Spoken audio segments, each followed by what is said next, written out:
Okay, well, thanks very much to the organizers, to Andrew and Vinny, for inviting me back. And I missed the second workshop. My colleague Leonie came in my place, and so it's really nice to be back here. Our paper looks at the UK case, and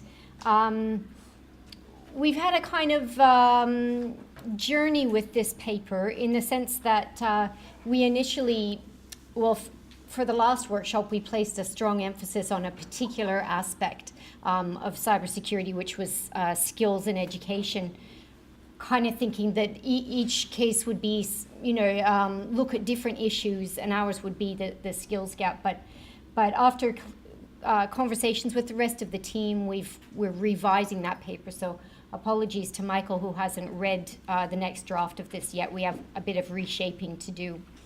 But I thought today I could just kind of talk through how we're thinking about this issue in the context of the UK, and hopefully Michael will be able to kind of pull out some of the similarities and differences there with the other papers today. So the United Kingdom is at the forefront of several aspects of cybersecurity, and they think about this in kind of two important ways. Of the G20 countries, the UK has the largest internet economy as a percentage of GDP, and it's extended that lead since it was first measured in 2010. The digital sector accounts for 16% of the UK domestic output, 10% of its employment, and 24% of the UK's exports. So the digital economy is incredibly important to the UK. The UK sees itself as a global leader in cybersecurity, and as part of that set of countries that can export its services and products. They also uphold a really strong commitment to fostering an international status in this sector.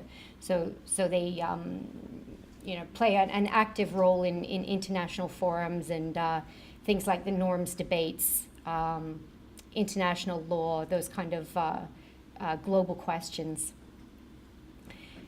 With the UK economy becoming increasingly reliant on this digital element, coupled with these kind of international ambitions to be a global actor in cybersecurity, one of the ways that the UK government is framing cybersecurity, and this kind of comes back to this point of what is cybersecurity, for the UK government, there's a strong intention, a stated ambition to be the safest place in the world to do business online. So that's kind of the tagline that wraps up a UK government approach to cybersecurity.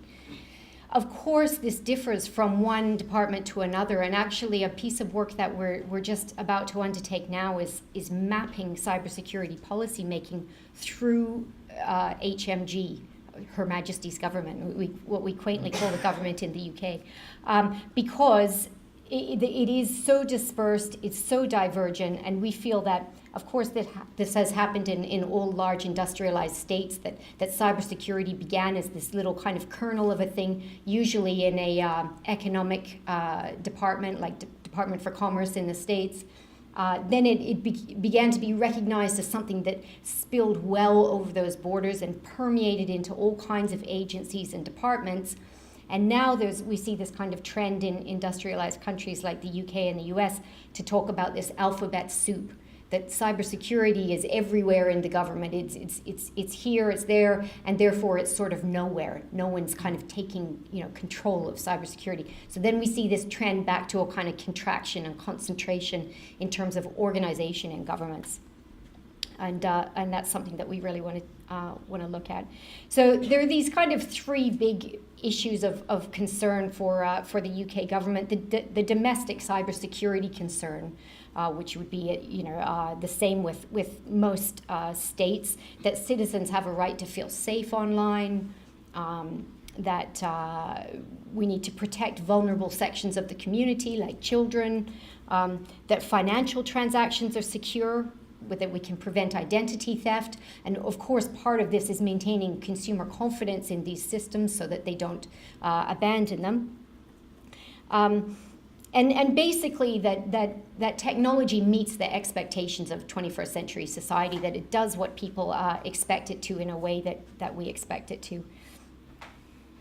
The other aspect, in addition to that kind of domestic question, is this cybersecurity industry that the UK sees as an important element of its economic health. And so there we have these kind of questions about how to shore up the small to medium enterprise sector, how to protect it, how to shore it up, how, as Phil was making the point, I think it was you, Phil, how do we make space for startups? Maybe that was you, Vinny, actually. Someone did anyway this morning, about how we end up with these big monopolies, and how then do we even have space for startups to come in, apart from this kind of model of being growing to a certain level and then being taken over.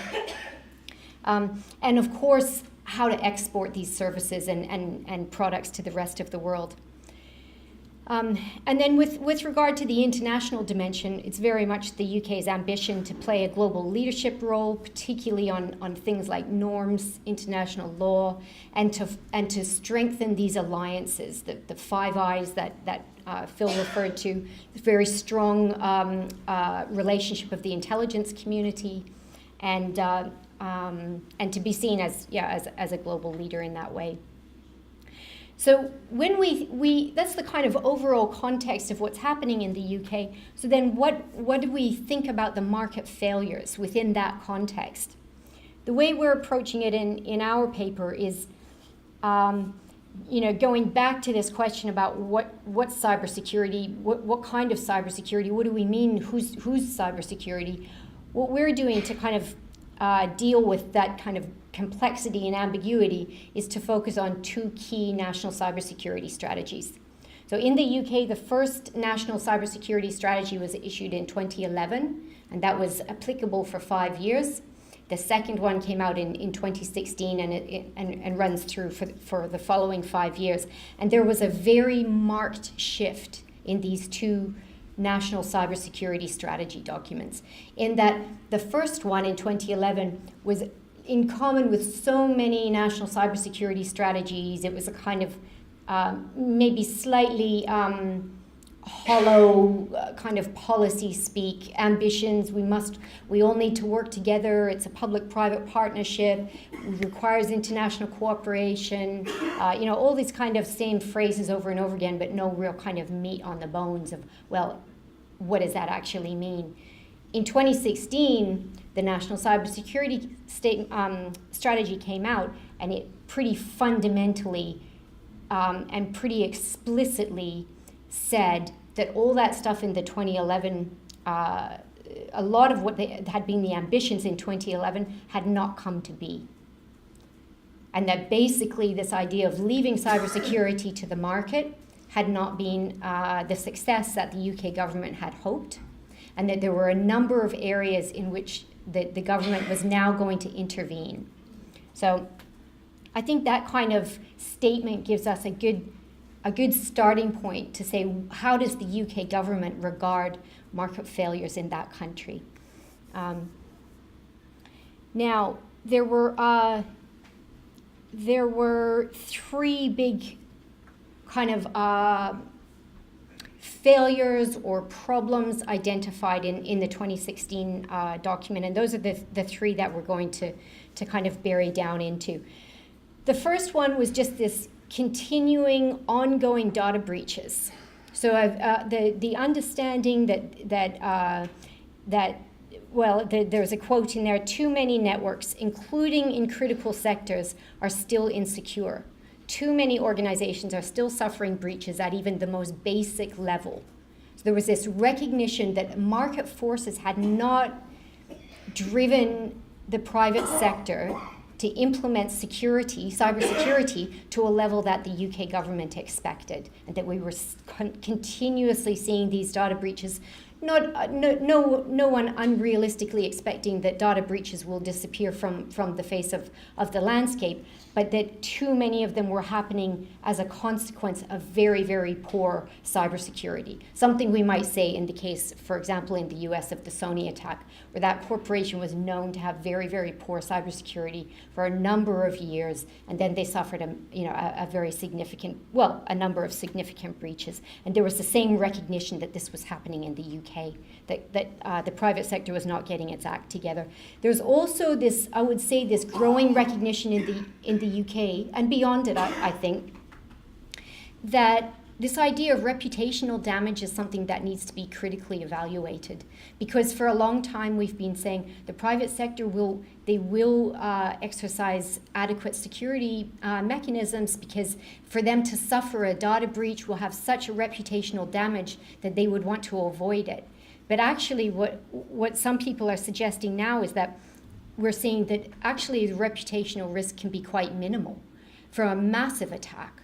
It depends on the industry, it depends on the circumstances, and it depends on the data. But lots of organizations are suffering very significant data breaches. They're in the news for a few weeks. There's maybe a dip in their share prices, and then some of them are recovering remarkably quickly. So then that has again to go into this equation that the board level makes on how to invest in cybersecurity and why to invest in cybersecurity. The second thing that these strategy documents pulled out as a kind of a failure was that there was a lack of private investment in the UK. That too few investors were willing to risk supporting entrepreneurs in the sector.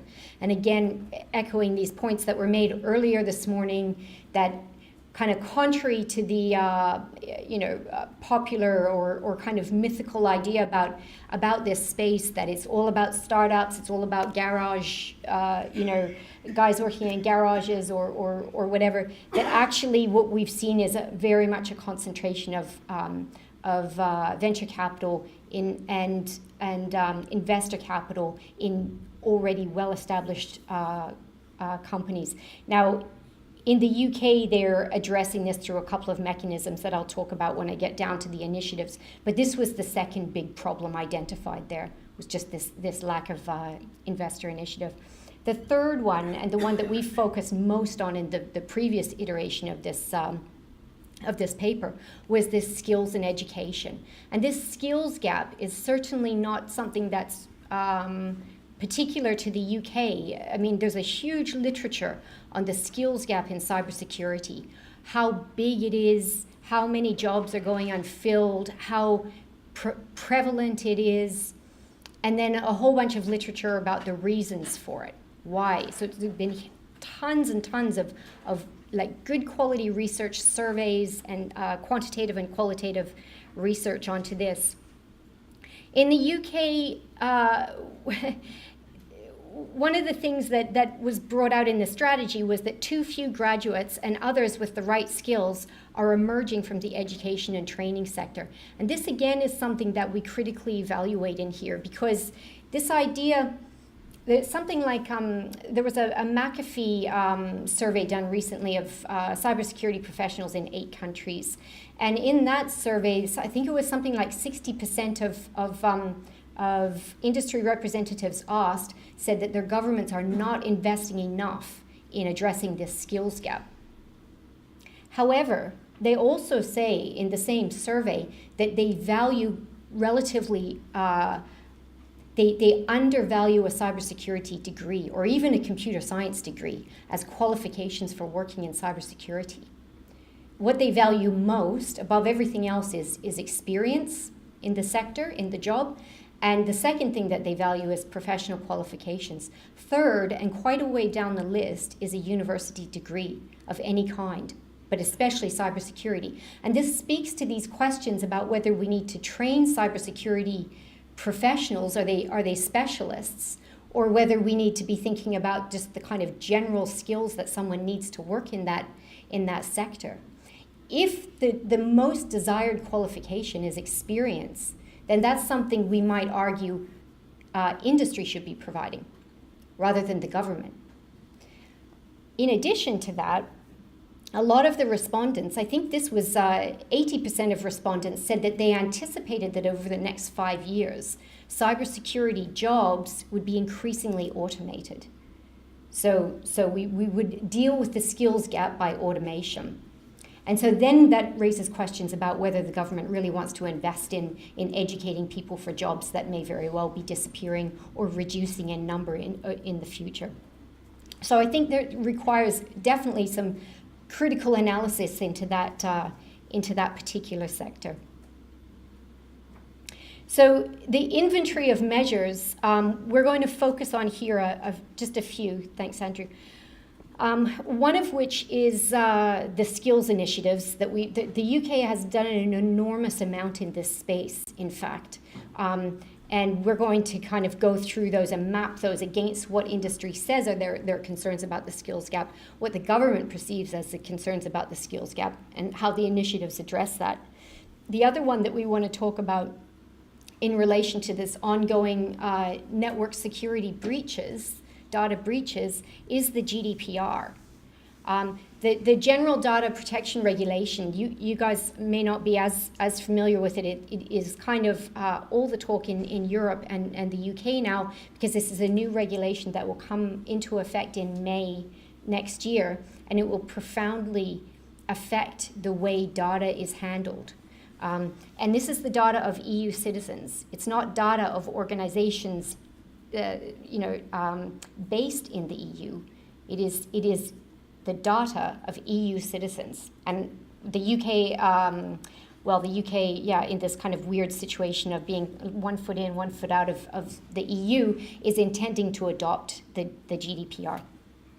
So some of the kind of regulatory measures there are quite significant when we think about these data breaches. It's a specified time for reporting data breaches. So as Vinny said this morning, it's not always in an organization's interest to report a data breach. Sometimes it's very much in their interest not to report it. That won't be an option under the GDPR. So there'll be a very short window to report those data breaches. Failure to do so will induce fines, and very hefty fines. Questions of consent, so user-given consent. This old model that everyone knows is ludicrous, whereby you either agree to all the requests for your data in order to use an application, or you don't use it, and you never know what happens to your data once you agree. That is the GDPR is addressing by saying you cannot. That is not informed consent. Either consent or don't use it is not informed consent. And informed consent is not pages and pages of legalese. It's actually engaging with people so that they do have an understanding of what's happening to their data. Now, I know some people probably in the US are deeply skeptical of this because it will place a massive burden on information control, data controllers and data processors. But I would say that it also can be thought of as an EU-led correction to some very significant human rights abuses that we have seen put into place throughout this industry over the last 25 years, which is that we have no idea what happens to our personally identifiable data.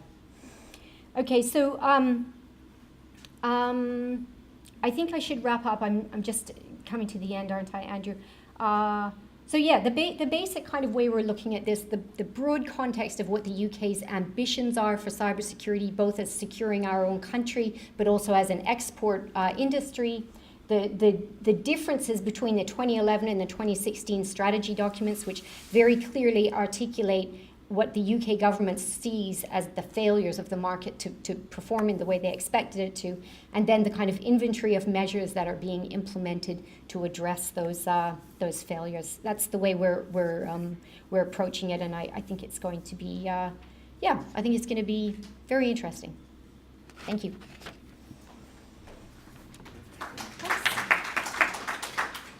Let Michael provide brief remarks in our own presentation, and we'll get over to the legal. So I'm going to be pretty quick. I'm going to be talking again in a couple minutes. I'll keep my remarks short there. Also in response to Paul in the EU, and there's certain commonalities to a UK approach to cybersecurity in the EU, obviously. But I do want to hit on a few of the points. I mean, one of the great challenges that any state has is this idea of actually providing cybersecurity. And so when we hear a comment from Madeline about UK's tagline of trying to be the safest place in the world to do business online, I think back to the WannaCry events of this past spring. And as many of you may know, in March of 2017, there was a known vulnerability that was disclosed. And as a result of that, in May 2017, you saw the WannaCry ransomware spread across 6 continents in about half a day. It impacted 300,000 users, including manufacturing companies in France, shipping companies in the US, educational institutions in China, in India, and most profoundly, it impacted the healthcare industry in the UK, where about 20% of the national hospital system was taken offline, where ambulances were diverted, where appointments were rescheduled, and basic medical health services in some instances were not provided.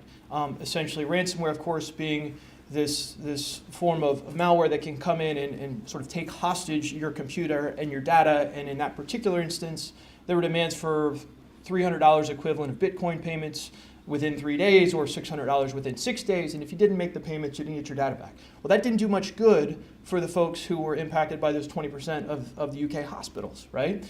And now what were some of the root causes? Well, about 90% of the UK hospitals at the time relied on Windows XP.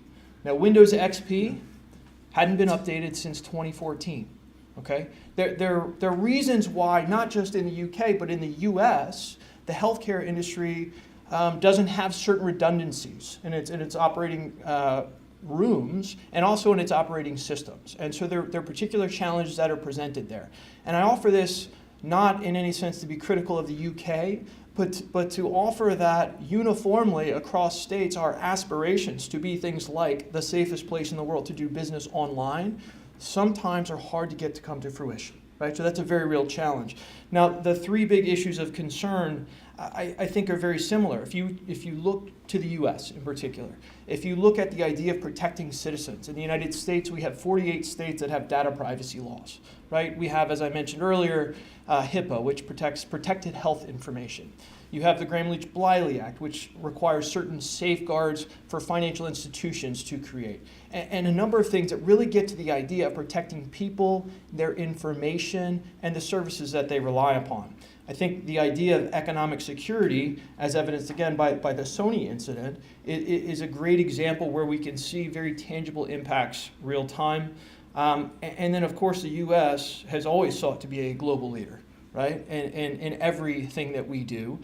Sometimes we do better than others. This is something that I personally have engaged in conversations with some of my UK colleagues when I worked for the Department of Defense, which, by the way, isn't quite as bad. It was suggested earlier. We actually do pretty well, and we collaborate with DHS on a lot of things. But having said that, I think when we look at the market failures that Madeline discussed, and this idea, so when Vinny asked the question earlier, why would a state intervene?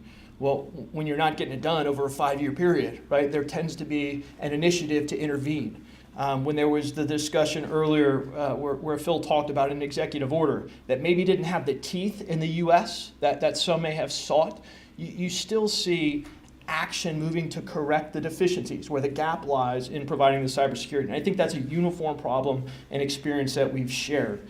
So where do you go from there? Well, if the 3 big failures are continuing ongoing data breaches, that mirrors the American model. One of the reasons that we have these rules is, as my friends at U.S. Cyber Command like to say, we're in constant contact. I currently represent financial institutions, healthcare institutions, energy, telecommunications, and all of them are very susceptible to attack. There's a question about how you move from being susceptible to attack to vulnerable to intrusion or some sort of major security deficiency, right? And that's what collectively we're working on. But the continuing, ongoing data breaches, to what extent you experience those, I think that problem isn't going to get any better anytime soon. And so the collective ambitions of states to reduce those numbers is really important. I think one of the critical distinctions is I don't think we have the same problem that the UK and more broadly the EU have with respect to lack of private investment, right? There's a lot of private investment. Andrew talked about that earlier. I think that's one of the critical distinctions. There was mention of the Israeli model, right? The Israeli model, there's a lot of investment in that model and the synergy that comes from it. And I think sometimes we see benefits here that can move the ball forward irrespective of our lack of certain policy drivers. And then skills and education is a uniform problem, right? There's simply not enough talent in the information security space, in the cybersecurity space. And I think that it's not just about hiring cybersecurity professionals, it's also about the workforce and the people that use it. I mean, I like to say that there are three critical vulnerabilities in cybersecurity. There's hardware, there's software, and there's humans, right? And guess which one is by far the greatest vulnerability? It's humans, right? It's because when my father goes golfing with his friends and they come back and say, Jeff, have you seen that latest email? It's great. It's 1,000 patriotic Americans dressed up in the shape of a bald eagle singing Lee Greenwood songs. You got to click here. No matter how many times I've told him not to click here, he does it, right? And guess what? So do many of you, right? And so do many of our colleagues in the UK. And this is a uniform problem that we share. So those are just some general short comments to give you some context of how we share a lot of some of the common problems. There are some different approaches with regards to specific policies. Our national laws and our 48 states data privacy laws, everybody except Alabama and South Dakota, are a little bit of a deviation there, but I think we have more in common than we have apart. Thank you so much. So here we are. Good morning, everybody. First of all, thank you so very much to Vinny and Andrew for the invitation. It's a very pleasure for me to be here. So one preliminary remarks. So I'm here as a research associate of the Shared Cassex of Cyber Strategy, a project based in Paris. And I'm here to talking about the French strategy about cybersecurity industry. So some background check. I'm currently finalizing my PhD with the University of Paris 8 in geopolitics. And thanks to the funded by Airbus Group, the topic of my thesis was the public-private partnership cybersecurity protection of critical infrastructure protection until between 2013 and 2015. About the methodology, so I'm in the context of the geopolitics, so based on the Lacoste theory, where the main axes are based on the conflicting perception. So back to the Madeline remarks before, for us it's very important to understand what are the perception of the different actors, and for cybersecurity it's really important because we don't have one single definition. And the other axis of the methodology is the understanding of the conflict of territories. So, concerning France and the cybersecurity industry, everything started in 2018 with the assumption of the cybersecurity is a sovereignty issue, like the nuclear deterrence, so it was at the same level. And in 2009, it was the establishment of the ANSSI, the National Authority of Information Security. It was the first step in the institutionalization of the at a public level. In 2011, it was the release of the strategy, where there was four main ambitions. The first one is to become a world leader, in the cyber defense, and the goals to be a cyber leader in the world about cybersecurity. There was the need to have capabilities in order to maintain the independence of France in the context of cybersecurity. So back to the perception, looking to the period 2011-2013, France experienced several important cyber attacks concerning the minister against the Minister of the Economics. against also very critical and industry like Turbomega for the aerospace, Areva the energy. It was also the French presidency in 2012 and other defense industry. Then in 2013 it was the Snowden revelation, so it was more related to the privacy, so the data protection of the citizen business in France and in Europe. So there was a different perception concerning the threats. And what was finally in the final strategy, was the perception of cybersecurity as a national sovereignty issue because of three different topics. So it was the protection against critical infrastructure operators, so for the sabotage. The aim is to protect the life of the citizen. Then there is a second issue more related to the privacy, so about the data. And the last level of the perception was the protection for economic espionage, so to guarantee the market prosperity of the French industrial ecosystem. So three different issues. There was converging in the same scope of the cybersecurity national sovereignty, and concerning the market failure. So I made with some colleagues from the cybersecurity chair mapping of the industry, and what was the result? It was the dependency of the French and also the European level of the industry on foreign technologies. So there was just very few segments where the European have still a good position in the market. So here we have the first market failure. So the problem to ensure the autonomy and the guarantee and the independence of the cybersecurity. There was no technology, domestic technology to ensure the cybersecurity. Here we are back to the third perception, so about the market, cybersecurity market in 2012. So before the new law concerning cybersecurity, the French market was quite important, 1.3 billion of euro. But what was the result of the analysis of the market is half of the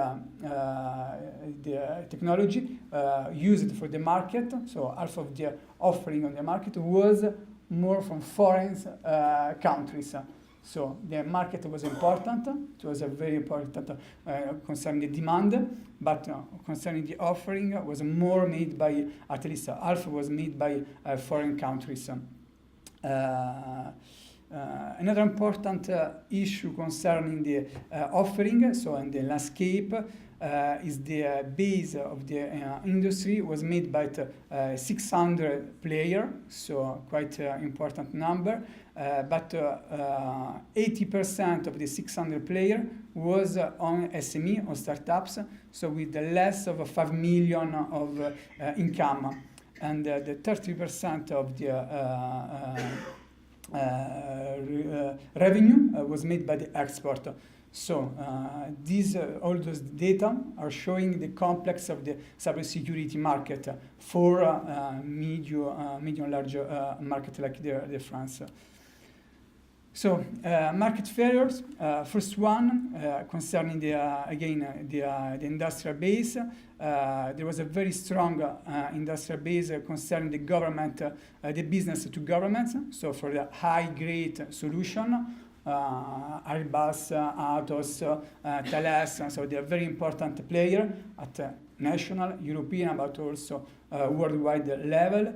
But at the same time, the other two levels, so business to business and business to customer, the French industrial landscape is very weak. So for the governments, the aim was to how we can structure better the landscape in order to respond to different needs. So not only for the government, but also for the industry and the private customer. Larger market, as I can say before, about the 1.3 billion of euro in France, but still depending on foreign technology. And what another assumption about the failure of the market is more about marketing, the visibility. So in France, there was the analysis made by the consulting, by government. There was a very large industrial basis, 600 players.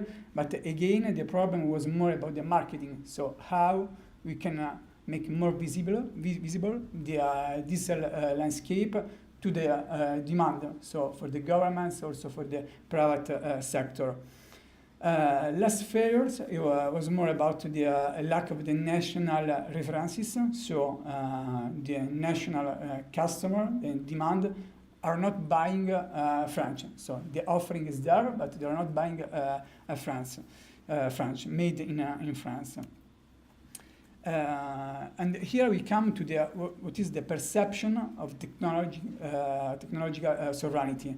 From one side, I just show a quote from the senator in charge of the release of a report about cybersecurity defense at the national level, and then another quote more about from the institutional side.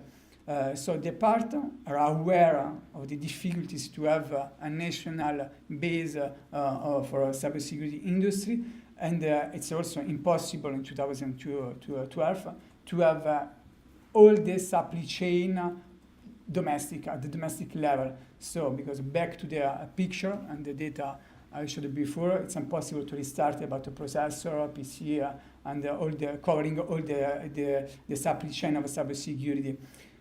So in this case, the strategy for France was more looking to very few blocks of cybersecurity supply chain in order to work also with the integrators, when I mentioned before, the Thales, Airbus, and so on, to offering a global offering. What does it mean industrial policy for France?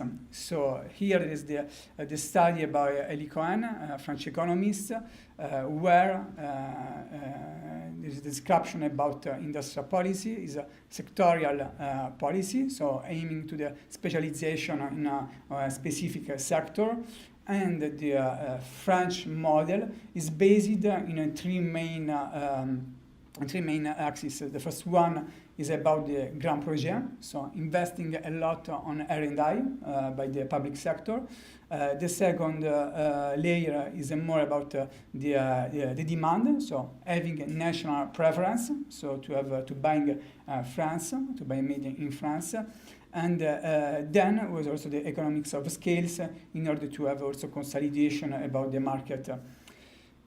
So the question I raised in my paper is this model is still sustainable? Is it still adapt to the cybersecurity industry and the actual context of the cyber threats? The strategy in 2013, the main ambition was to have trusted solution. So what does it mean trusted solution? We can find one single definition, but it's based more in different documents. And the aim for the public power, the public institution, was to have a solution based on integrity and a high level of security, so without the backdoors. And this is a link to the strategy to have a certification and standards at a national level. So the industry policy is based on 4 pillars. The first one is a coordinated public procurement policy, so boosting the demand. The French public authorities they release a law aiming to imposing for the critical infrastructure operator to buy certified product, so with the control by the national agency.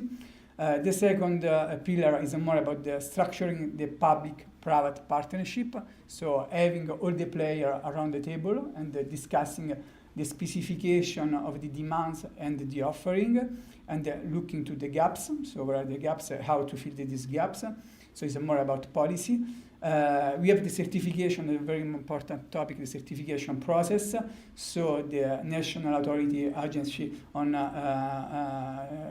Information Security, they are working on 3 main certification about audit, detection, and incident response.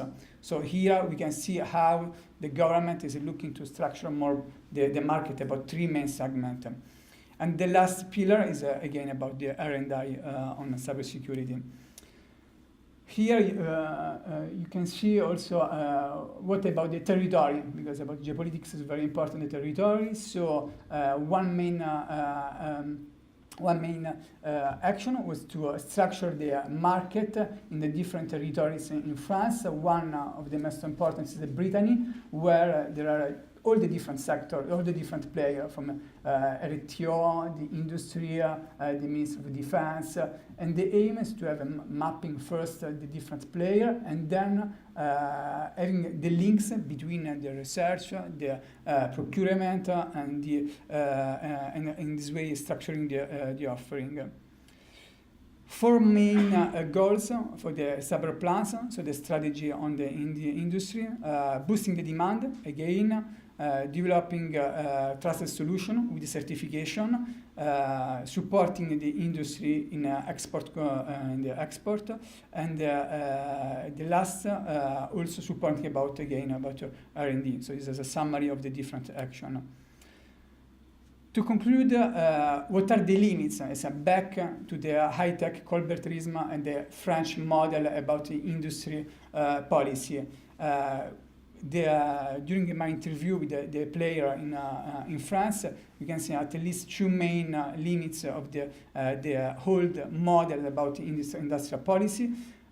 First of all, the players are not the same during the 50s, where the customer was mainly governmental. So now the cybersecurity landscape is made by private sector, and the private sector are international. So it's difficult to impose some law and some certification, certified product, and some specification about the demand when the market is more international and dynamics. The second limits of the old model about Colbertism is about the SME, so the role of the startups and the small player.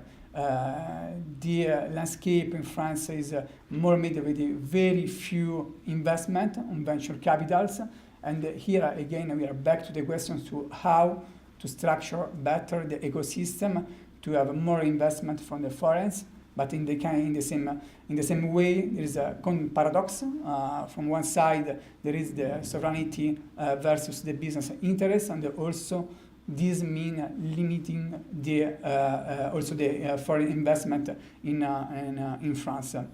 The last point is more about the vulnerability disclosure. So it's in the global context of this Snowden revolution, and also the importance to organize the disclosure between governments, private sector, and also the citizen. So how we can facilitate, also incentivize the trust in the solution, where there are different actors playing against the security and design of the different solution. So this is the big picture of the French landscape, the French industry policy, and I'm be keen to answer to your question and remarks. Thank you. All right, so we'll pull up Johannes Fritz for some discussions, comments. That's good. So good. Am I on? Yeah, there you go. So good morning from me. I'm Johannes.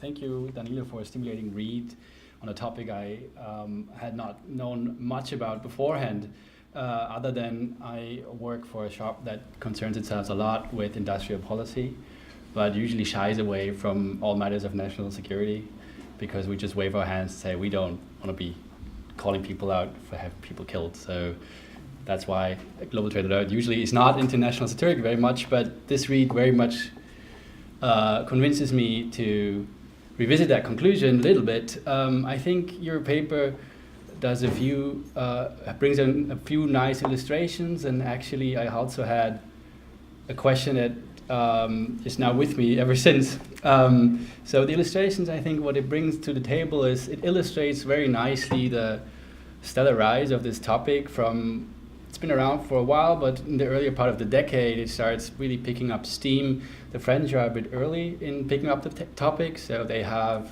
a 2008 piece in place, and then they develop it to cybersecurity becoming an important update to national security, but also a cornerstone of 21st century's national security policy.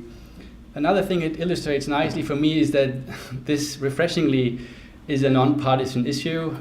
It's rare to see it today in its natural habitat like this. So this is a strategy that has been started by Sarkozy, and then Hollande, who comes from a completely different part of the political spectrum, picks up the baton and develops it further. It's also refreshing to see that in an environment of omnipresent belt-tightening in Europe, here significant funds are appropriated to live to this common goal. And this is something I think very nicely illustrated by your piece here. Also, what it brings to the discussion here in the room is that this is a case study of undeveloped industrial policy again. So this is nothing that's in its infancy. As I said, it's been going on for 10 years now. As you've shown us today, there is this four-pronged approach that they want to prop up demand on the one side through procurement, or actually significant money doled out to the private sector to upgrade their private security systems. I think there were several hundred million euros spent in the second phase of this plan. Also more propping up long-term demand through awareness measures or certification. And then there's this other side worrying about the supply, the national supply actually, with the R&D subsidies where they've come in, where they start building clusters and investing in human capital and knowledge and the like. And this supply side is where my interest really woke up to things. Here we have an industrial policy that is, my impression of the French case, that this is largely motivated on national security grounds alone. So, I mean, the rationale is clear. We could procure guns from a potential rival because we are reasonably sure they will work, even if that potential rival turns into an acute enemy. But with cybersecurity software, how sure can we be that this rival actually has reserved a front row seat at the trigger just when we need it most? Can we trust them? And here, this question of trust, in the French discussion, at least in my impression, is front and center. The words trustworthy, trusted solutions appear many, many times, and them waking up to a very thin European supply chain brings them to a point where they really want to invest in this area. And actually the French answer, to my perception, seems to be, who can we trust? Well, we trust ourselves a little bit. And that little bit will come back. So this is not an industrial policy that is motivated by temporary market failure, or it could be analyzed through regulatory capture. This is really national security, pure national security, a higher motive. And I think it nicely illustrates here in this case is that there are some tensions between this motivation and its practice, because in my understanding, the practice seems to be kind of hanging on to this temporary market failure. So you put in R&D subsidies, you put in cluster policies that actually are there to develop something that is eventually self-sustainable, but national security actually demand that this should be an area of perpetual expenditure from the government. We would never consider creating a market-based environment to sustain our armies and outsource that eventually. So I think the timeline here is a bit in conflict with the means they use and the national security interests they propose, which, as I said, would actually call for a much longer involvement. And there's also some constraints that evolve, I think, from this conflict. Like, if you motivate it through trust, then there is something of defensive retaliation going on from other governments saying, well, if you don't trust us, why should we trust you? And that kind of cuts the market down to size for these French producers. And you really wonder, can you have a sustainable market environment in France alone? And if not, well, does that push you even further to this just becoming a department in the Ministry of Defense in late time? So with this, and I think the kicker in his study actually was that in the last paragraph he says, well, and the French citizens don't trust their French government, so how much of a market do you have left? So how far can you go with national security motives in industrial policy? That's really the question that comes from me, from your piece, and I would just push you off with two questions, if I may. So one of them may be that I may have overemphasized the national security motive in the French discussion. So are there competing narratives around that are more towards market development, we want a piece of the pie, this kind of thing? And if you listen to my characterization, I've been talking about production in a continuum going from, market-based production over government involvement in taking up costs through subsidies or stuff to full government production. And to me, if you could think of this axis as overlapping with the national security axis, so market production is something where national security is of no interest at all. We don't mind to have the market do it. The further we go along national security concerns, the more we would want to have the government involved in actually eventually taking over, talking about my army again. So do you see this continuum also in a discussion about differences in the aspects of cybersecurity? Are there some parts that could be, work with less trust than others? Are some things that could be done easily by the market? And then do you see that reflected in the way the French cybersecurity industrial policy is actually put on the ground? Like, do they consider, okay, here we can do a more market-based approach, here we take it over? Thank you very much for your paper, Danilo. Thank you. All right, we're going to welcome Paul Timmers to the stand.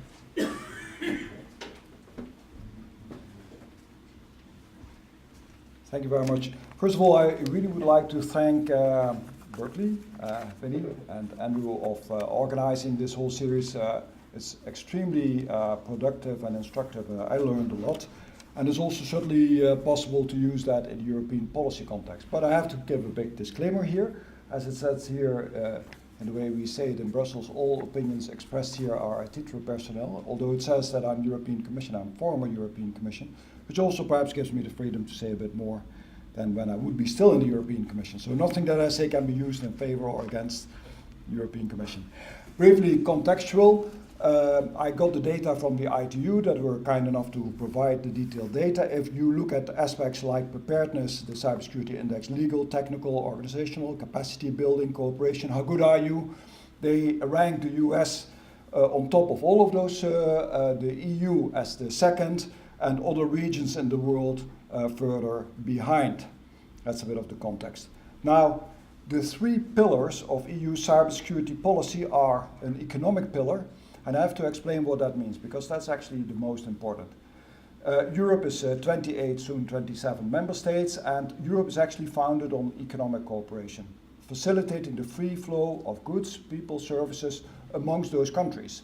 So it's really about the possibility to make this what is called the internal or single market work. It's a big economic area, and it's actually the largest, one of the largest areas in the world. It's a single economic area.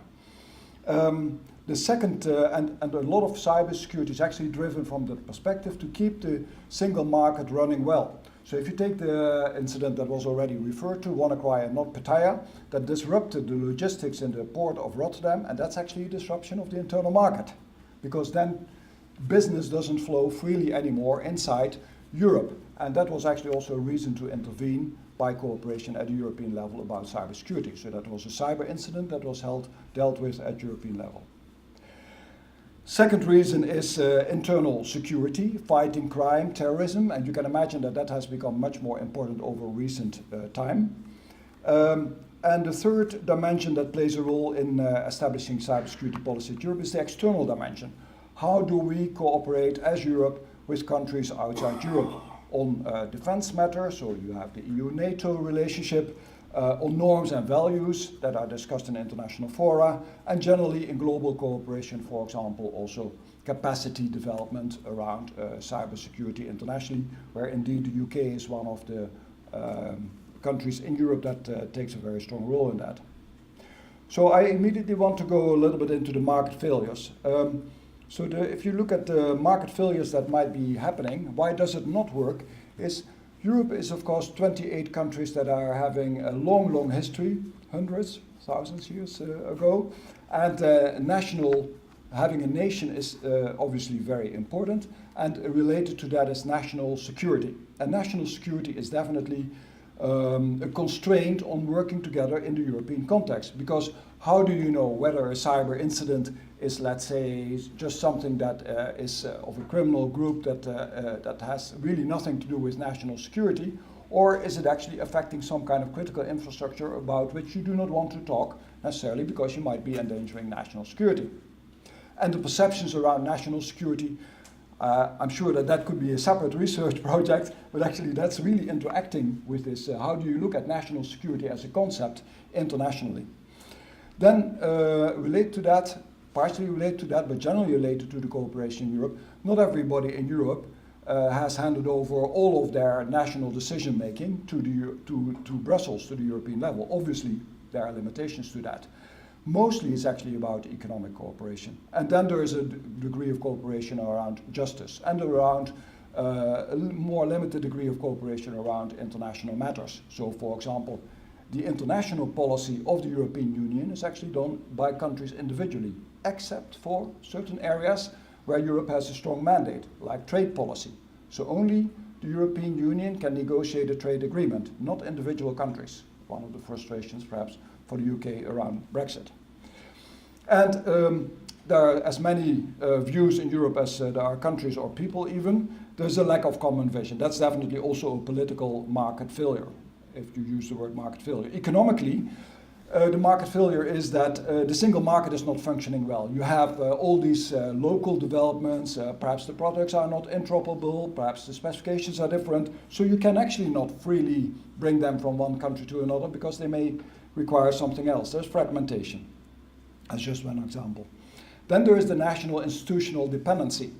The history, for example, to buy nationally or to have a close relationship to national demand side and to know the national demand side best rather than being able to go outside or to be locked into the national ecosystem of larger and smaller companies. And inadequate investment and consolidation has already been mentioned. So this we have to nuance a little bit because the picture is not as simple as that there is not enough money available. There is actually enough money available nowadays in many places in Europe for startups. And the startup scene in Europe is extremely active. And comparatively, if you look at it, this is a big change to 5 years ago. But one of the difficulties is in capital for scaling up companies. And there are, again, these local differences kicking in, the fragmentation of the single market, but also simply the availability of risk capital. And then possibly restrictions on mergers and acquisitions so that the smaller companies can consolidate into larger, more powerful players. So these are some of these economic failures. And an important economic market failure is lack of governance. Where do you actually sit together when you talk about these economic matters, like very mundane stuff, like interoperability or certification or industry from one country talking to industry in another country? Where is the governance for that? These are market failures. So I've tried to interrelate them a little bit, and where you have to look at this picture is actually at the center first, because single market is really the most important driver for cybersecurity, next to the two other blocks that you see up there, which is the external dimension and the internal security, that are also very important and have probably become more important. But if you talk really about what you can do at a European level, and I've been a lawmaker, so if you make a law, you have to go back to, do you actually have a mandate? And then you look up the treaty, and the treaty says, you can make a law if it concerns, a strong law, if it concerns the free flow of goods, people and services. So if someone is in the way of that or obstructs that, you've got a basis to act. More recently, you've got a very strong basis to act if you affect a fundamental right, like data protection. But it's a completely different thing, so I don't want to preempt any comments here. But actually, cybersecurity is not inspired by the protection of fundamental rights. It respects fundamental rights, but it's not about that. It's principally, most of the measures are principally about making the single market work. Obviously, there are also very important measures to fight crime, but they have less of an industrial dimension, and that's where we work together with the rise of terrorism. Many more measures have been taken to work together. So that's where you see single market, but single market is kind of hampered by this national institutional dependency, by the limited EU mandate. On the other hand, it would be helped if we have more joint governance, if you have the platforms where people can sit together, if there is more of a common vision. So if you get the politicians, for example, to shake hands and join up and say, we all think that cybersecurity is the most important topic in the agenda. So then the agenda, and that's a complicated picture, of course, if you then develop a cybersecurity agenda, you get many topics that you want to address.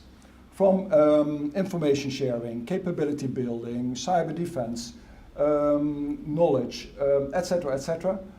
This is actually the picture that combines two important developments. 2013 was the first joined-up policy that took these three pillars, external dimension, internal security, single market together, and made a coherent picture around that. And 2017, and that's why it's quite interesting to be here, just still warm, not hot, because it was just a month ago, an update of the policy. And actually they concluded the policy is good, you know, the combination of these three factors, that works. The measures are still fine, but they are not sufficient or not effective enough. So a number of additional measures have been proposed. And I will just, for illustration, mention a few of those and illustrate two a bit more in depth. So, for example, we have a European agency on network and information security, ENISA, and cybersecurity agency. It gets more budget, it gets more tasks, it can do more, and it can work also more with industry, definitely in industrial relevance. We are going to set up in Europe a networking of research and competence centers that addresses partially the skills dimension and the capability to do research on difficult topics, for example, encryption jointly. So a number of additional measures have been taken, and let me go a bit in detail on two important ones. The hardest part out of this 2013 strategy was actually a law, the Network and Information Security Directive, and that essentially has three parts. It says all countries should have enough capabilities to deal with major cyber incidents, so certs and strategic planning. They need to work together in case there is a major incident at European level, but that affects the internal market, because this is internal market-based, single market-based. And companies in specific sectors have to do proper risk management and incident reporting to the national level, and then it should be circulated around. So that's the example of the attack, the NotPetya and WannaCry attacks. The mechanism was triggered, companies had to signal it to competent authorities, they worked together, all the certs worked together in order to hopefully do something meaningful. That's the way it works at European level. It's based upon risk management for a number of critical infrastructures, transport, electricity, health, finance, and a number of digital service providers like cloud providers. Interestingly, it doesn't say at all in detail what you have to do. It just says risk management to the state of the art and incident reporting. It doesn't even say what a major incident actually is. It may affect the internal market. So there's a lot of freedom to interpret that. And the idea is also that if you put the emphasis, the obligation on the operators, the service providers, this will create a demand pool for secure products and services. So the products and services are not regulated, but actually only the use of those.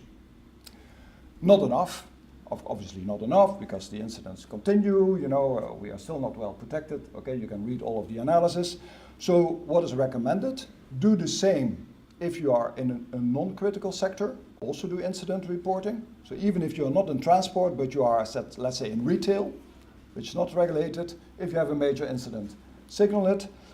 Public administrations do the same. So public administrations are not actually regulated by the cyber law, and it's recommended they do so. And the other thing, and I think that's very interesting, also for the study, this is kind of economic cooperation and more operational cooperation, but they realize that these kind of crises can escalate to the strategic and political level. And one of the specific difficulties in cyber is you do not know who did it. There's plausible denial, there is attribution problem, but the problem may become really political. So suppose that you find at the operational level, economically, this attack on the port of Rotterdam makes the internal market not work well anymore, and you find out who's behind the attack, your response may be not against perhaps a criminal group, but against the state. And then, if it is against the state actor, it's definitely political. So what do? And there is a better coordination there. So certification is an important part, and there really, that's a new proposal to put certification in place, and the importance of that is industry can do it voluntarily, but if you comply with a certification scheme, this is then valid all across Europe. So you get your compliance in one place, and you can use it all across Europe. And this is, of course, really a measure that is very closely related to anything industrial.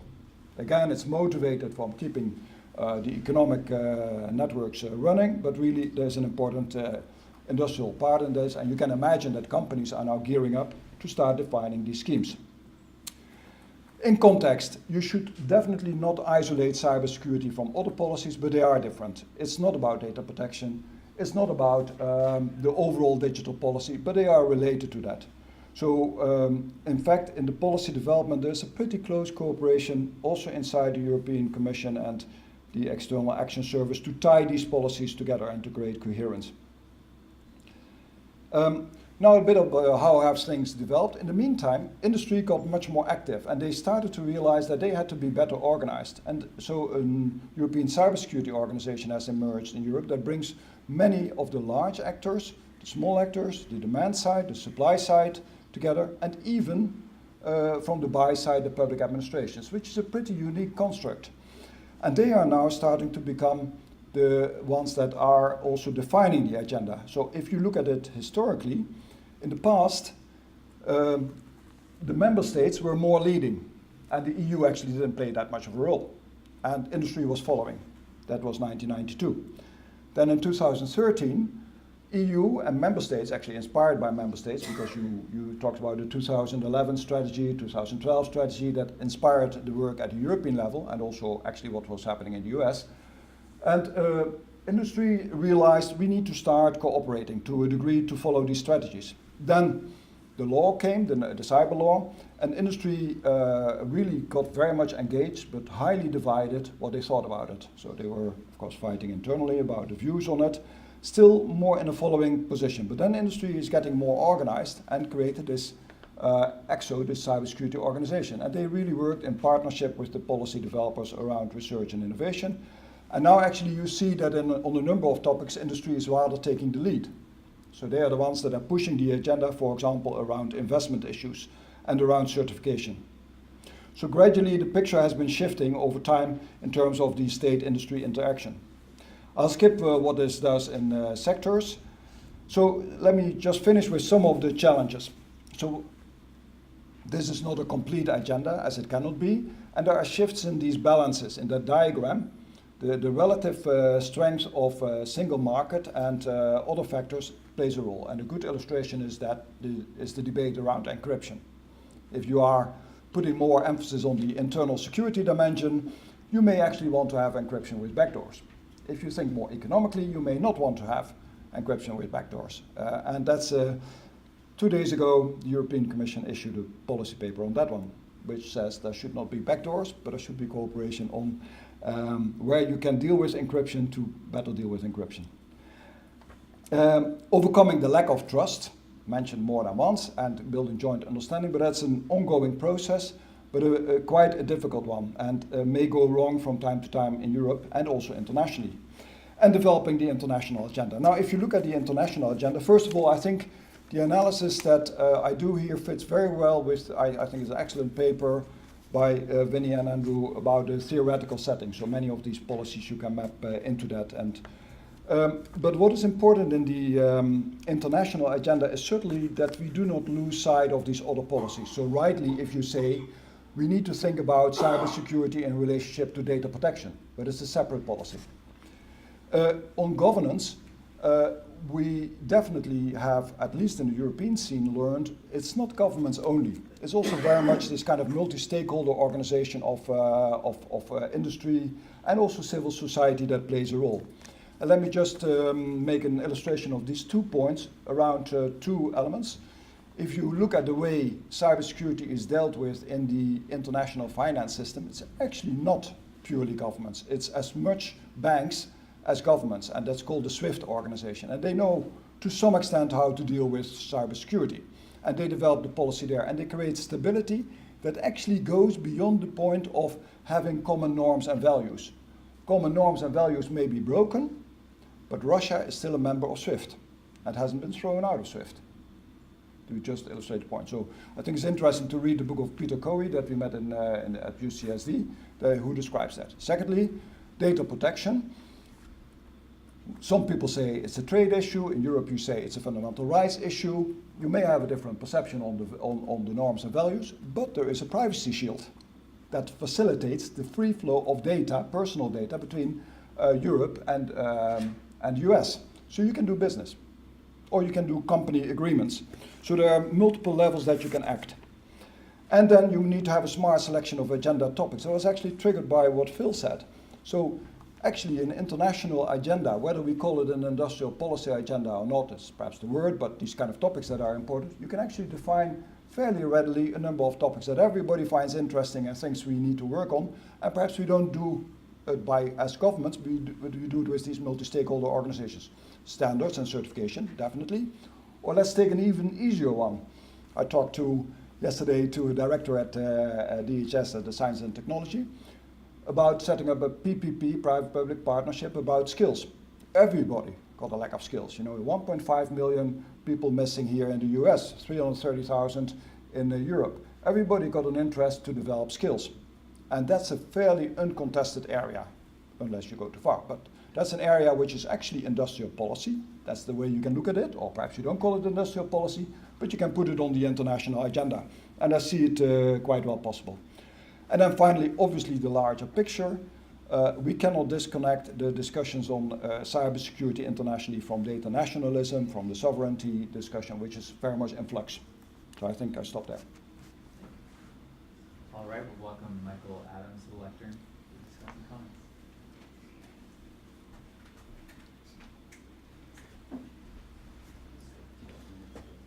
So it's particularly challenging to follow some of the graphs that Paul just put up and to offer anything of substance or color or any of my normal shtick. But what I'd say to start it off is that I would commend to your attention Paul's paper. I think it's very well written. It's very thoughtful. The framing is helpful. It aligns to a certain degree with sort of the models that Vinny and Andrew have teased out, but not entirely. It offers in the introduction a description of the environment and the challenges that are out there, both with respect to the cybersecurity market and then these EU governance functions. It goes into detail on the market failures that Paul described, political, economic, and the interplay of the two. It goes then into that intervention and the inventory of measures. There's an interesting history which to a certain degree focuses on that 2013 EU cybersecurity strategy, but then backs up much earlier in time and gives you a good context that sort of is fulfilling in the sense of giving you an appreciation of where it came from, how you got there. And then there's a discussion of the state-society dynamics, as he calls it, and this idea of, quote, an informal consultative cooperation with industry that the European Commission set up after the 2013 strategy. And it's really interesting to read about how they went from that framework to this European cybersecurity industry leaders, and then quickly moved to the ECSO and what some of the member state responses are. So again, not to belabor it, but then at the end he offers 4 particular conclusions and challenges, which I would think as we go into our discussion and question and answer, it would be worth, Paul, I think, hearing some more from you about these 4 points. And the one is this idea of a lack of coherence and incompleteness, right? I think when you package all this up into 10 or 15 minutes in a series of slides, there's a certain coalescence of data that suggests that there's almost a uniformity in a lot of levels that maybe doesn't exist if Paul had a full day to discuss this with you, right? And so I think this goes to this idea of this lack of coherence and incompleteness. The second is a lack of trust and understanding. And this one is really interesting to me because I come from a military background, obviously. 25 years in the U.S. Navy. I have a top secret clearance. I've had access to the highest level of classified material and technologies that the U.S. government has had. I once advised NATO and 47 troop contributing nations in Afghanistan, and all the weird gizmos we had that came together that dealt with cybersecurity and privacy and enabling certain activities where we needed to create effects against people and things. I saw and I advised on. I was one of a very select group that did that. But there was always this public question, and it carried over into U.S. operations as well, of, well, what are those folks really doing? What's happening behind the curtain? And can I take a peek back there? And what Paul describes to a certain degree is that this same lack of sometimes trust and understanding applies to cybersecurity in the private sector, right? And how you figure out how to deal with this level of uncertainty and a lack of trust in a way that goes beyond just not understanding the ones and zeros or getting lost in the complexity of cybersecurity, but really more fundamentally to, well, how do we bring these sort of intellectual property or trade secrets issues? How do we bring forth these security measures? How do we do all these things in a way that we can have a cohesive cybersecurity industrial policy or dialogue, a more public dialogue that considers those things. The third conclusion and challenge he focused on deals with some of the international issues that he touched on, and then he offers some thoughts on what he calls towards an international agenda for cybersecurity industrial policy. And I think it's a positive outlook in the sense of it's optimistic in certain respects. Coming from an American perspective, it's interesting. When I hear my colleagues who I work very closely with, so my firm has offices in London and Brussels, and I'm going over to London next month to talk a little bit in our European Data Privacy and Security Summit, right? And in this discussion, my colleagues who advise corporations are all focused on data privacy. And part of it's GDPR, part of it is this idea of privacy as a fundamental human right, but part of it also is the way the regulations are written, including GDPR, speak about cybersecurity in very real terms as a protection for the purpose of ensuring privacy, right? Or the confidentiality of electronic communications, or the protection of personal data. And so in my experience, what that has done is that has created a perception, not just in the United States, not just in places outside of Europe, but within Europe, amongst my colleagues who are in the profession, that what this is really all about, first and foremost, isn't always the single market, right? First and foremost, sometimes it's about the people, right, that make the single market go, and their information and protecting that. And there's a natural tension there, right? It's not dissimilar from what we've seen in the context of security writ large and privacy, right? It's very similar in a lot of ways.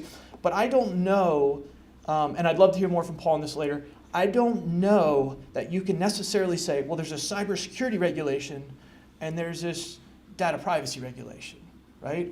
I think that there's a huge blending of the two, and that presents complications in trying to parse out what takes primacy in that space. Again, it's not dissimilar from discussions we've had in the context of military operations where we talk about the laws of war, international humanitarian law, as opposed to human rights law, right? Where on a battlefield, historically, a lot of states, including the United States of America, have said, well, look, the lex specialis is international humanitarian law. It displaces the normal human rights law that might apply, particularly with relation to things like privacy. You can collect intelligence in the course of operations. Well, I think we're still sorting through this globally, including in the EU, with regards to where we really think about cybersecurity and data privacy and how the two overlap and what does take primacy, if anything, right? I think this is something that the European Court of Justice has struggled with, the European Court of Human Rights, and I think, frankly, in our day-to-day grind in cybersecurity, it's something that we have to face and make advancements in. And again, it's not unique to the EU, but in the spectrum of states and international organizations that impact cybersecurity, I would say that the EU is on the leading edge of pushing for prescriptive cybersecurity regimes in a way that's reflective not only of privacy, but a lot of the market influences and the single market approach that Paul speaks to. And I think that's a critical element for understanding of why the EU's approach has some similarities to the United States, but it's also very different.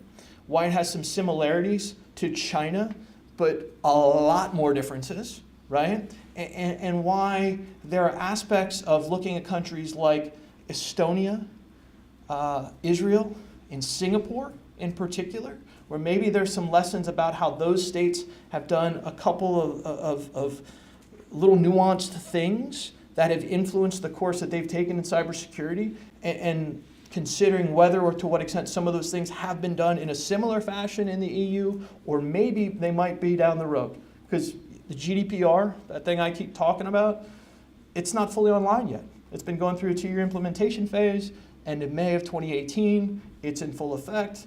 At that point, up to maximum fine of up to 4% of worldwide turnover, or 20 million euro, right? So pretty significant fines, and yet there's still a lot of gray, which means there are a lot of these nuances that are going to be worked out over time. And more importantly, Paul, I think that whatever the cybersecurity regime is outside of that context is going to be defined as well, right? And we'll see more granularity over time, and I think it's going to be really interesting to see how you and some of your colleagues impact that going forward.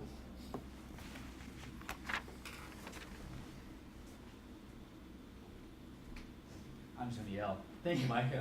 Thank you, Michael. So now we're gonna open it up to the room for questions and answers. The mic will hopefully come find you. Is that right? Yeah. Perfect. And you can obviously ask questions to any of our 3 paper writers, or indeed our 2 discussants as well.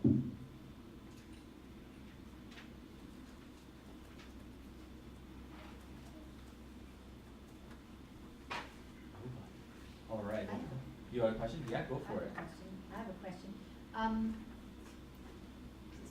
It's not working. Okay.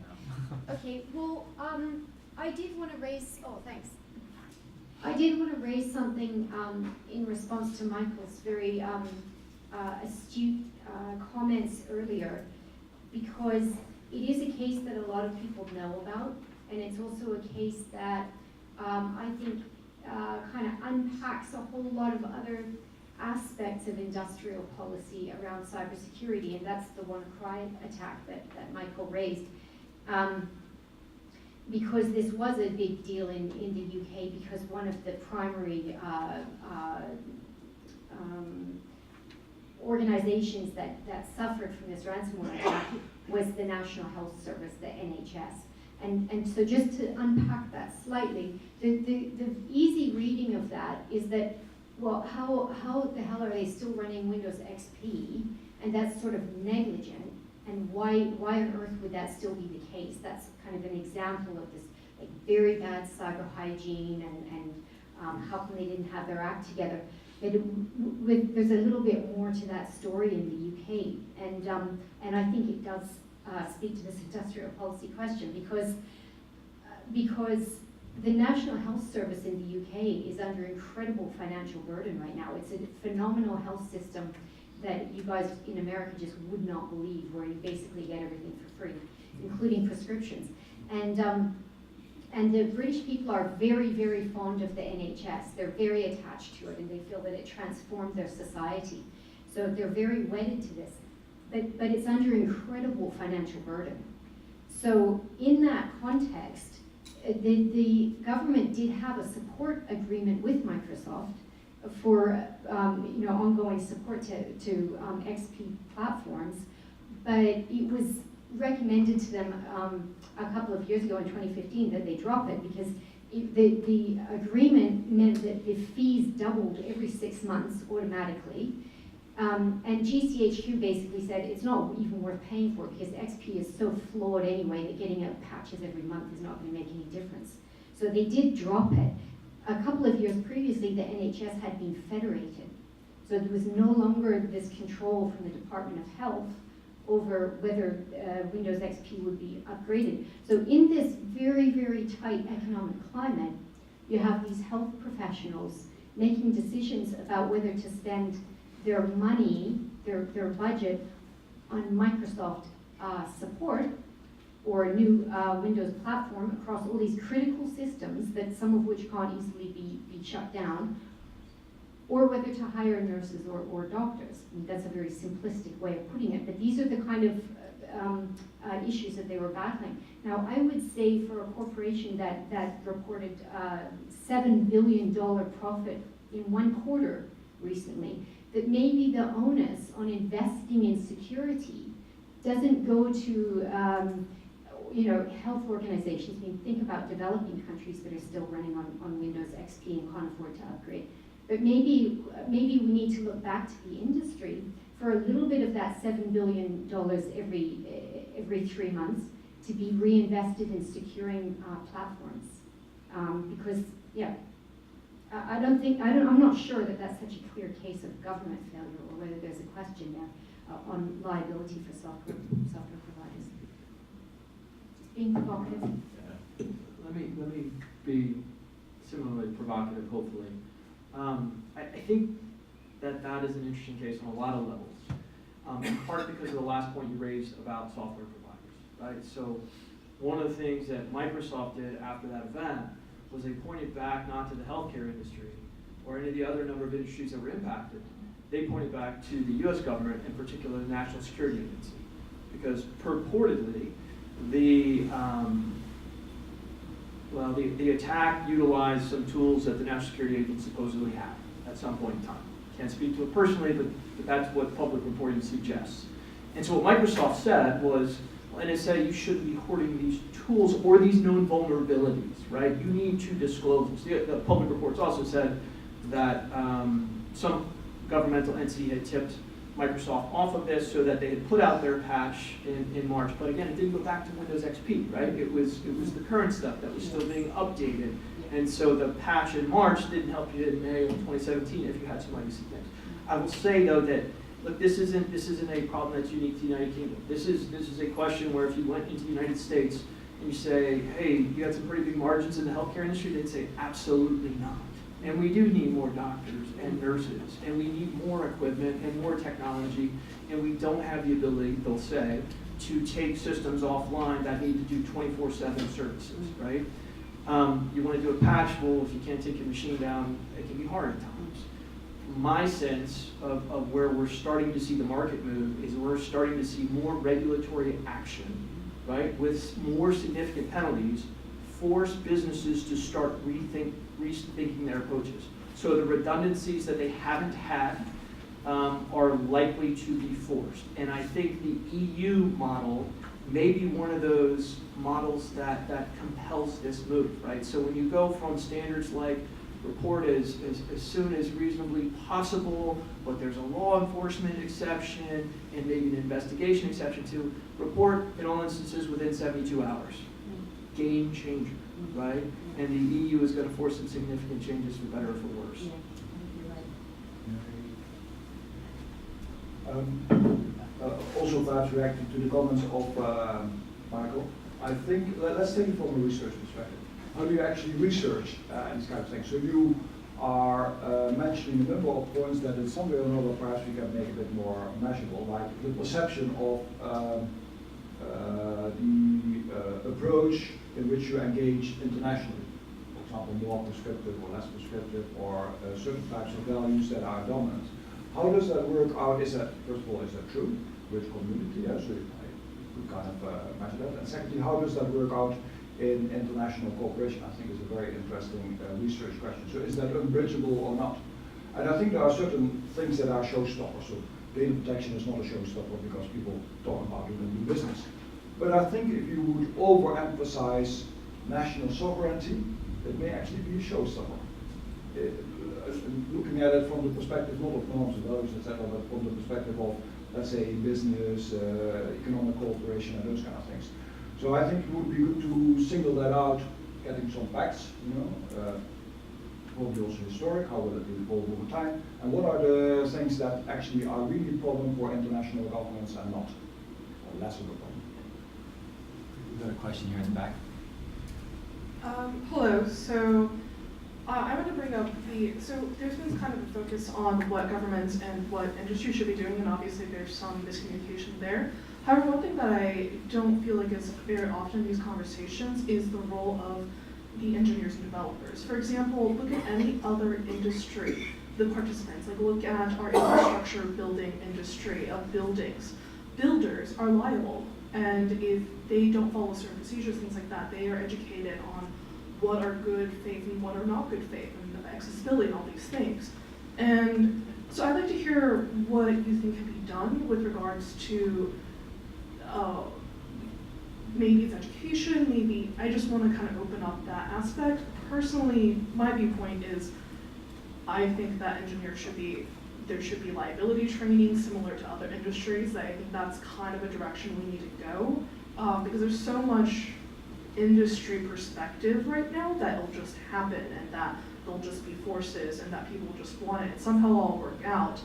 And as was mentioned earlier, that was the expectation that market forces will engender these differences, and that didn't happen because the backlash from the public just wasn't large enough. So I guess it's kind of an open-ended question. I would just respond very quickly just to say I couldn't agree with you more. And this is also a point that, oh, thanks. This is also a point that Bruce Schneier has made, hasn't he, in saying that, you know, architects or builders or, you know, plumbers or electricians don't just start work. And he's actually made that point about whether we need to think about some form of licensing or what is actually professional qualification to develop a platform that critical systems are going to rely upon. You know, so yeah, I think it's a very, very well-made point.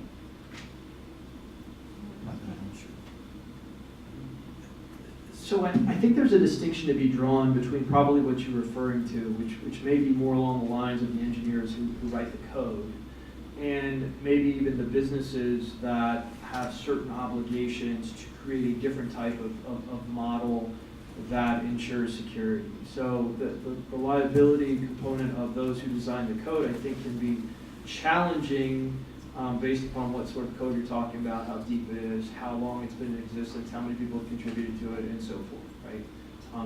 That matters, and I think we live in an environment where, at least in the US, the politics of creating liability for the big software developers is going to be really, really hard, right? And there are reasons for and against that, right? I mean, you're talking about some of the reasons for that. Some of the reasons against it, obviously, is it can stifle innovation, creativity, and the convenience that society tends to demand today, right? So there's some real challenges to that. That doesn't mean you should have the ability to put anything out there and have vulnerabilities and not have some level of accountability. I think as a general rule, I'm a be responsible kind of person, and I generally think those are good things.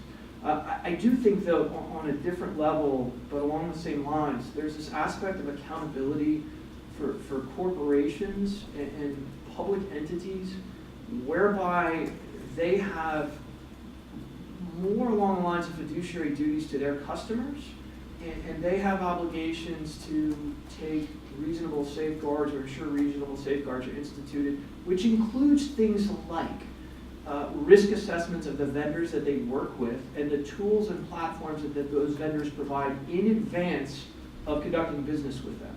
I think that's a space where we're actually starting to see some accountability/liability.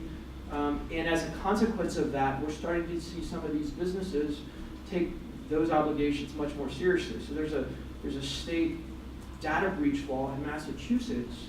It's been in effect for a number of years now that most people don't pay much attention to. But if you're a business that does any work with data of a Massachusetts resident, you have to do a risk assessment in advance of working with a particular vendor, and that vendor has to certify that they're going to meet certain standards, right? The New York Department of Financial Services has recently created a regulatory requirement, cybersecurity requirement specifically, that over time are going to have some similar effects. I think that if some of those things are successful in creating greater safeguards for people and entities going forward, that you will see that spread not just amongst states with a small s, but you'll see it spread amongst states with a capital S and international organizations like the EU. May I also Perhaps because your point triggered a thought in my mind that actually, so again about how do you do this internationally, perhaps in a certain sense that the world of developers plays a much more important role than we think, and actually does, because the origins of that are in the origins of the internet. So all of the groups of the IATF, W3C, even ICANN, IGF, etc., have a strong anchoring in groups of developers that optimistically thought that you could create a secure and open and for everybody global internet, etc., etc. But they still play a very important role in the future governance of the internet.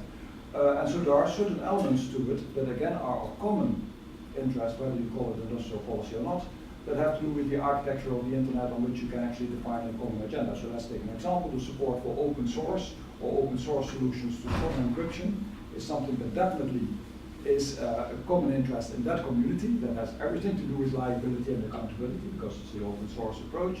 That's a fundamental underpinning of the future of the internet, and you cannot imagine, even if you, that it is not in the interest of global business to work on those kind of things together. So there will be a strong push, there is already a strong push, actually supporting that type of governance. Now that may be in conflict with what governments want, but they are not the only ones in the world.